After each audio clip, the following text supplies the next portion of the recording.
G'day, hi, and welcome. All right, so the last video I was talking about, should you ever shoot an auto, or never shoot an auto, or whatever, should you shoot an auto? Check out my hat. In this video, yes, I got my Pentax ME Super here that is broken, but I wanted to fix it so bad. I will fix this thing. Now, I normally shoot digital photography, and that's what I'm getting back into again. I got my Nikon D100, but, this little gem here, I will eventually get it fixed. Shooting a manual. Why would you shoot in manual, and what benefits are shooting in manual? Well, the big benefits in shooting in manual is you get complete manipulation over your shot for desired effects of the shot. And what I will do with the digital is I'll probably do a couple of shots in manual, a couple of shots in auto, just to show you some of the difference, because auto will always go for the best average overall, whatever it is you're taking. But manual, you can really change dramatically what you want. Let's say, you guys can't see it, but the flag that's waving out there. Okay, if I just went like that and auto click, I'd probably get an average. You'd see the background a bit, you'd see the flag, and everything would be in focus, whatever. But what if I wanted a really shallow depth of field? Well, at that point, I could even just work in, say, aperture priority or maybe shutter priority.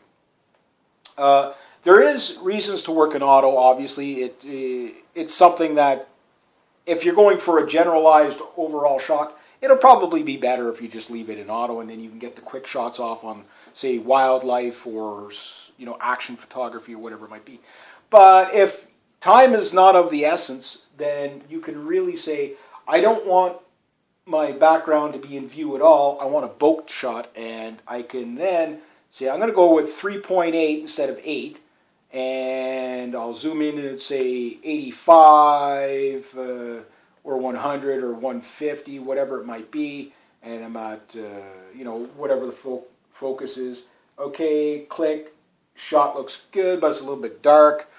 Okay, or it's too bright. Okay, well maybe I'll speed up the shutter a bit. Click. Okay, yeah, that's a little bit better. I'll go a step or two up. Click. Oh, perfect. So auto gave me a little bit of an everything shot, which was good, but I got a little better when I went into manual.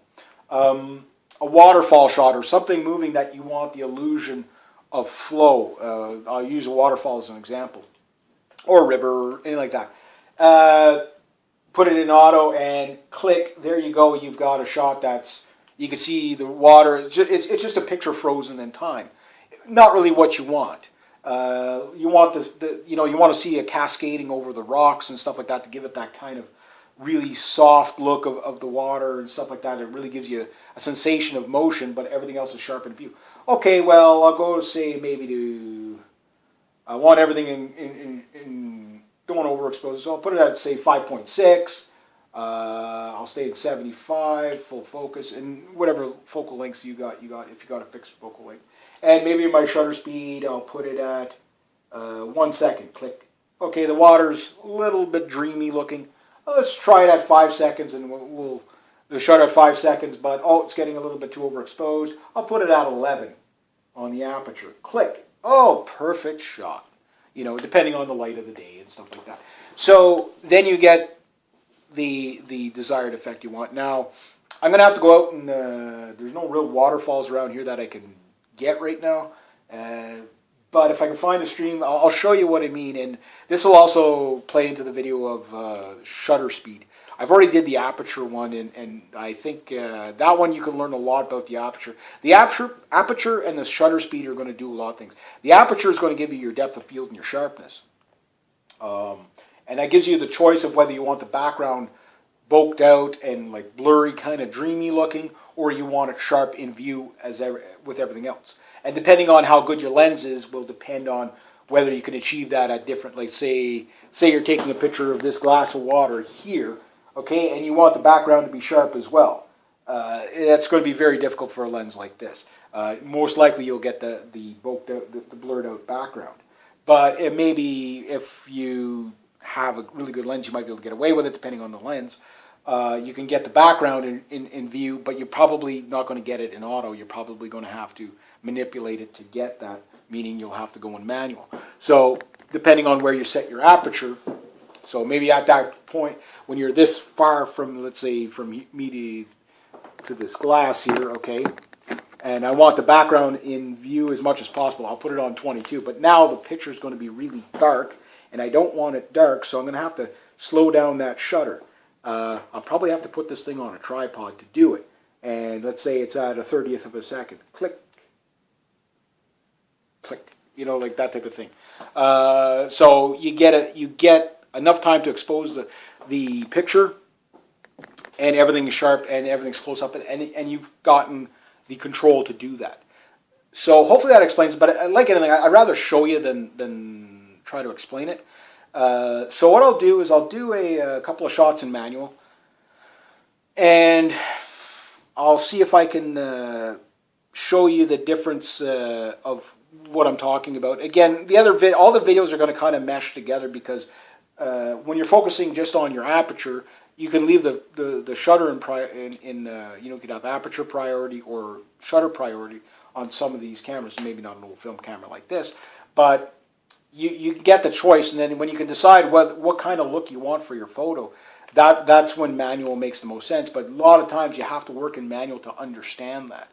So hopefully what this video will do is just quicken it up for you. So you want a very blurred out background, put it in the low numbers, like say 3.8 or 1.2 or whatever fast you got your lens. You want it really sharp in the background, put it at 22, and then adjust your shutter speed accordingly to get proper exposure. That type of thing. The ISO, that will depend on a few things. With the digital, it's a little different than the film. So I'll just pretend this is my digital, even though it's sitting over there on the table. With the digital, in really bright light, if you want the background more bright or more dark, depending on what ISO mixed in with your film speed or your shutter speed and your aperture, you can get different desired if you want to bring out the foreground a bit more or the background a bit more.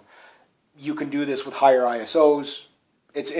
You got three basically measurements of light that you can manipulate here in manual mode. So ISO, aperture, and shutter, which is pretty much everything you're going to do in manual. Now there's other special features on some cameras, but we won't get into that. So that's just the basics. So anyway, shooting in manual mode has huge advantages.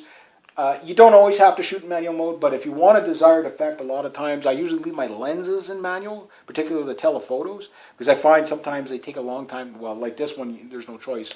You have to manually focus the lens anyway. But on my DSLR, I find it's easier to, sometimes when I'm shooting in telephoto, like at 300, it's easier just to move the ring by hand rather than the camera hunting, trying to find what the hell am I trying to focus on, right? Because it doesn't know, and because the further out you go, the more you shake, and maybe your focus point was here, but now you shaked a little bit, and so the camera is going to hunt, that type of thing. So these things, working, for example, if you're going to work in manual, I would start with working with the lens in manual, and maybe work with aperture priority at first, where you leave the shutter in auto, and then if you find it's going too slow, or just go full manual right away and then play around with it.